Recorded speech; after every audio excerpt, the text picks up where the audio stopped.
Apakah boleh memboikot seorang ibu yang berlaku curang, tidak adil terhadap anak-anaknya, yang berani mengusir anak-anak yang lain demi anak kesayangannya? Berdosakah bila kami anak-anaknya mendiamkan? Masya Allah, antum dilahirkan sama ibunya, dirawat, disayangi, berjuang dengan kesulitan, begitu sudah dilahirkan mendiamkan ibunya. Kenapa mesti begitu? Baik, mari kita lihat dulu pertama keterangan tentang ibu di dalam Al-Quran, bagaimana keadaannya, seperti apa cara berbaktinya, dan bagaimana cara memberikan solusi-solusi dalam kehidupannya. Baik Bapak Ibu sekalian, yang pertama, tidak ada orang disanjung oleh Allah, diangkat derajatnya, bahkan disandingkan setelah kita beriman kepada Allah dan menyembahnya, kecuali berbakti pada orang tua. Ada banyak ayat di Quran, kita ambil beberapa saja. Pertama, Quran surah ke-31 tadi, ayat ke-14 kan? Quran surah 31 Luqman ayat 14. Wa wassaynal insana biwalidayhi hamalathu ummuhu wahnan ala wahnin wa fisaluhu fi 'amain.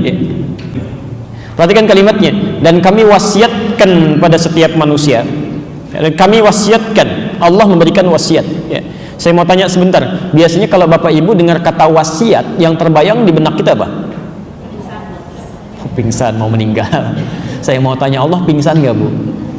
Allah meninggal nggak Pak? Nggak kan? Jadi mustahil. Wasiat asal katanya itu adalah pesan yang kuat, pesan yang sangat kuat. Kenapa oleh manusia sering dilekatkan pada orang yang akan meninggal dunia? Karena umumnya orang akan meninggal ketika memberikan pesan itu lebih kuat didengar dibandingkan saat dia dalam keadaan sehat. Ya. Bapaknya memberikan pesan pada anaknya dalam keadaan sehat. Nah, sholat, ya Pak, gampang, zuhur kan masih panjang, ya kan? Tapi ketika infus sudah terpasang, selangnya 3 sudah mulai menempel, kalimat sudah terengah-engah, nah nanti sholat ya, iya Pak, ya Pak, ya? Nah, kalimat keluar, maka disebut dengan wasiat karena pesannya terasa lebih kuat. Kalau di Quran Anda menemukan kalimat pesan dengan menggunakan wasiat, itu artinya pesan yang disampaikan mesti dipegang kuat, tidak sembarangan. Apalagi kalau Allah yang sudah berwasiat. Di kalimat bebasnya ingin mengatakan, hei, kami berikan pesan kepada Anda semua dengan sangat kuat, jangan main-main di sini. Kami wasiatkan, kami pesankan supaya berbakti pada kedua orang tuanya. Dan dihunjamkan kalimat yang menyentuh kepada jiwa. Kalau dalam bahasa bebasnya begini, hei, kalau dalam keadaan sepahit-pahitnya kamu kurang nyaman dengan orang tua, coba bayangkan saat ibu mengandung kamu. Ya. Barangkali baru nggak diajak bicara selama 3 hari, ibu dulu 9 bulan ngandung kamu. Capeknya luar biasa.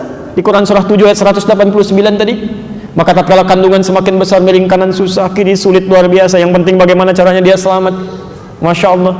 Ya, ketika menyapih, menyusui itu kan luar biasa. Quran surah kedua ayat 233 gitu kan? Ya, bagi peran satu dengan yang lainnya, merawat sedemikian rupa. Kata Allah, kalau sedang pahit-pahitnya nggak enak sama orang tua, bayangkan saat susahnya mereka. Ya, saat susahnya. Yang paling menarik, bahkan kalau ada seseorang berusia 40 tahun pun ibunya masih ada, tetap harus berbakti. Ya. Anda masih kecil, marah pada ibu, biasa barangkali ya. Ya. Tapi kalau sudah usia 40 tahun pun masih ada orang tuanya, nggak boleh menyinggung, nggak boleh, bahkan mendoakan mereka. Perhatikan kalimat yang sama di Quran surah ke-46 ayat 15, posisinya sama persis, paling kiri sebelah atas. Ya. Wassaynal insana biwalidayhi ihsana hamalathu ummuhu kurha. Kami wasiatkan pada setiap manusia berbuat baik pada orang tuanya. Ibundanya telah mengandungnya dengan penuh kesulitan luar biasa. Sampai ketika anak itu telah berusia 40 tahun, dia mulai berkata, Rabbi auzi'ni an ashkura ni'mataka allati an'amta 'alayya wa 'ala walidayya. Saya mohon fokus ke sini ya. Apa bedanya ayat 14 di dalam Quran surah Luqman dengan ayat 15 di Al-Ahqaf? Bapak Ibu sekalian, ini di Al-Ahqaf itu lebih dalam lagi. Kenapa kalimat doa itu menyertakan orang tua, disertakan dengan nikmat? Rabbi auzi'ni, ya Allah mohon bimbing hamba. Kata Allah, kalau seseorang sudah usia 40 tahun itu harus sudah banyak berdoa. Di antara doanya, ya Allah mohon bimbing hamba untuk bisa mensyukuri nikmat yang telah Engkau berikan kepadaku dan kepada kedua orang tuaku, wa ala walidayya. Kenapa kalimat orang tua ini muncul? Itu kalau diurutkan dari urutan tafsir, menyampaikan para ulama, karena jangan-jangan kenikmatan hidup yang kita rasakan, barangkali, maaf, ikhtiar kita untuk mendapatkannya mungkin cuma 30%, 70%-nya mungkin peran orang tua, Pak, Bu. Ya. Barangkali antum sekarang nih, yang rumahnya cukup luas, kendaraan cukup banyak, segalanya nikmat, barangkali antum itu usaha cuma 30%. Tuh ibunya dulu yang nangis malam-malam, yang berdoa itu, ya, yang sampai kepada arsy, ya Allah, kalau hamba harus seperti ini, jangan sampai anak saya begini ya Allah. Ya bapaknya barangkali bawa cangkul, peluh keringat luar biasa, memohon kepada Allah, ya Allah, kalau saya cuma singkong dibagi 16 orang, dibagi 10 orang, jangan sampai anak saya ya Allah, minta. Barangkali itu tuh yang nyampe sekarang. Ya. Maka kata Quran, kalaupun sudah ada usia 40, ada yang gak enak-enak dikit, Masya Allah, ingat-ingat tuh. Ya. Ingat-ingat hal seperti itu. Bahkan yang paling menarik di Quran surah 17 tadi ayat 23, itu kalimatnya, wah tegas sekali di situ. Ya. Fala taqul lahuma uff. Bahkan untuk mengatakan jangan. Apalagi mendiamkan. Kenapa harus diboikot, kan? Kenapa harus diboikot? Tapi pelan-pelan. Nah, sekarang bagaimana cara berdakwahnya? Ada seorang ibu, orang tua kelihatan seperti mengistimewakan yang lain, sementara yang lain seakan seperti terabaikan. Ya. Bagaimana cara menyikapinya? Nanti caranya ada di Quran surah ke-16 ayat 125. Ya. Ud'u ila sabili rabbika bil hikmah. Ajaklah siapapun ke jalan Tuhanmu kepada ketentuan yang benar dengan hikmah. Wal mau'izatil hasanah. Kemudian baru nasihat yang baik, kata-kata yang baik. Ingat, hati-hati ya, sebelum bicara sesuatu hikmah didahulukan. Nanti kalau terjadi diskusi yang hangat, wajadilhum billati hiya ahsan, dan diskusilah dengan santun, dengan baik. Di kalimat Quran yang pertama, kalau Anda menemukan persoalan seperti ini, maka ketengahkan dulu hikmah. Hikmah itu dua artinya. Satu, al-isabatu fil af'al wal aqwal wa wad'u kulli syai'in fi mawadhi'i. Kesesuaian antara perkataan dan perbuatan yang melahirkan pandangan positif yang baik. Saya mau tanya begini, kalau kepada ibu dan bapak harus berbakti tidak? Antum tahu harus berbakti, tapi sikap kita tidak menunjukkan itu, berarti nggak sesuai ya. Jadi kalau misalnya maaf ada orang tua demikian, barangkali itu ladang ibadah kita di situ, ladang pahalanya di situ. Orang lain nyari pahala sampai keluar, antum dikirim pahala ke dalam, kenapa nggak diambil? Maka keluarkan hikmah. Ketika Quran mengatakan berbakti pada orang tua, nah ini mungkin lahan dakwahnya, bisa menampilkan taklim antum dan sebagainya. Begitu ada orang tua bersikap yang kurang mengesankan, maka jawab itu dengan sikap-sikap yang baik ya. Masya Allah, begitu yang lain diistimewakan, coba cari kenapa dia bisa diistimewakan. Apakah karena rajin ibadahnya ya kan? Apakah karena dia suka memberikan hal yang baik pada orang tua? Usahakan lakukan hal yang sama, berusaha sebaik-baiknya ya. Tampilkan, antum doakan, ada sesuatu kelebihan berikan. Perkara orang tua kemudian belum juga berubah, nggak apa-apa, doakan dulu, nggak ada masalah. Yang penting ladang pahala antum masih ada di situ ya. Nah ini suka kurang di sini nih. Kalau Anda mau meluruskan orang yang salah, jangan langsung diluruskan, itu keliru. Berdoa dulu Bu, Pak. Berdoa supaya Allah melembutkan hatinya, memudahkan langkah kita mengevaluasinya ya. Ini suka keliru nih, ada orang salah tiba-tiba langsung dibenarkan, itu kurang tepat ya. Adab Qurannya bermohon dulu kepada Allah. Saya kasih gambaran gini. Kenal Fir'aun?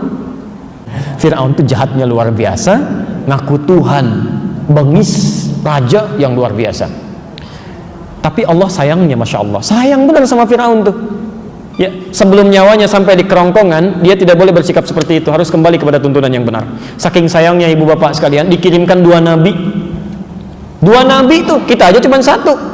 Kita cuma satu, Nabi Muhammad SAW, sampai hari ini gak pernah lihat lagi, gak pernah kelihatan. Dulu Fir'aun dikirimkan dua nabi, kelihatan di depan matanya, mukjizatnya ada ya.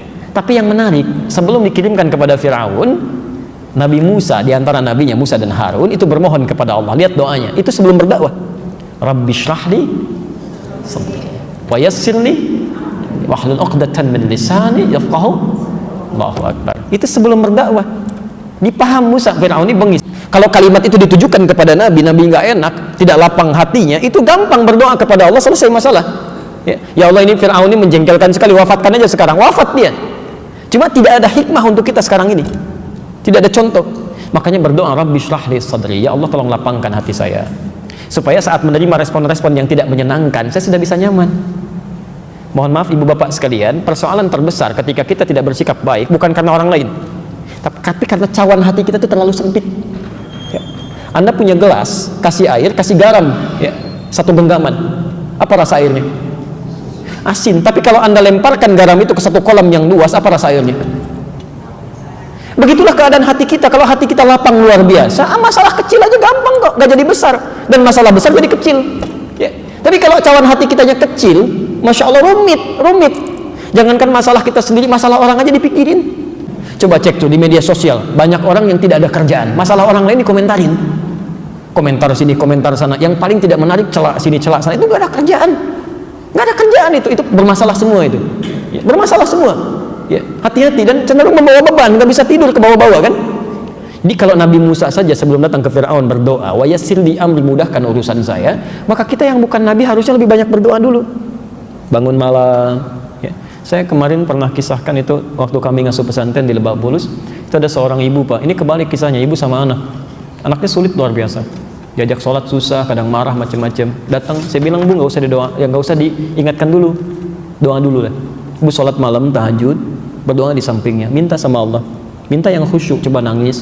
Hari kedua nggak bisa nangis kan, nangis lagi hari ketiga nggak bisa, tangisi dari ibu yang belum bisa nangis, minta. Nanti hari ketiga coba datang lagi, kita lihat perkembangannya.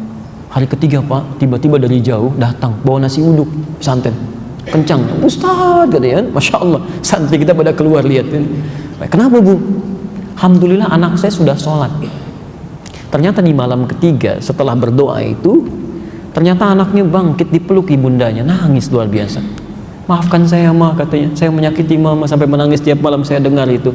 Saya bukannya nggak mau sholat, tapi dari dulu, ini poinnya, Papa sangat sibuk, Mama juga begitu. Jadi saya simpulkan untuk ngapain sholat, teman-teman juga nggak sholat, biasa aja sekolahnya kan. Akhirnya mulai sadar, dia belajar, bahkan ditunjuk santri kami untuk mengajari. Sampai sekarang bukan cuma sholatnya yang bagus, mulai menghafal Quran. Sudah berapa juz luar biasa itu. Coba ibu mendekat dulu kepada Allah, minta ya Allah, lembutkan hatinya, sentuh diri kami jangan sampai berbuat maksiat.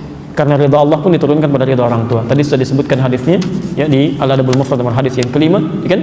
Ridha Allahi fi ridhal walid wa sukhtillahi fi sukhtil walid. Ridha Allah akan turun pada ridha kedua orang tua, demikian murka Allah diturunkan pada murka orang tua. Karena itu saya mohon maaf kalau ada sikap yang kurang baik, sesungguhnya posisikan sebagai ujian untuk mendapatkan pahala. Kapan lagi dapat pahala seperti itu? Gak usah nyari-nyari. Masya Allah, orang nyari-nyari keluar, antum ada di dalam. Ya, nggak enak biasa karena setiap ujian itu jarang mengenakan. Ya, justru yang paling berbahaya itu ujian yang terasa enak. Ya, awas, hati-hati, peningkatan harta itu ujian, peningkatan kedudukan itu ujian, sama halnya dengan yang kehilangan itu ujian. Jadi jangan dikira kalau antum sedang meningkat harta benda itu aman dari ujian, tidak. Kadang-kadang suka lupa di situ. Don't forget to like, subscribe, comment, and share, okay?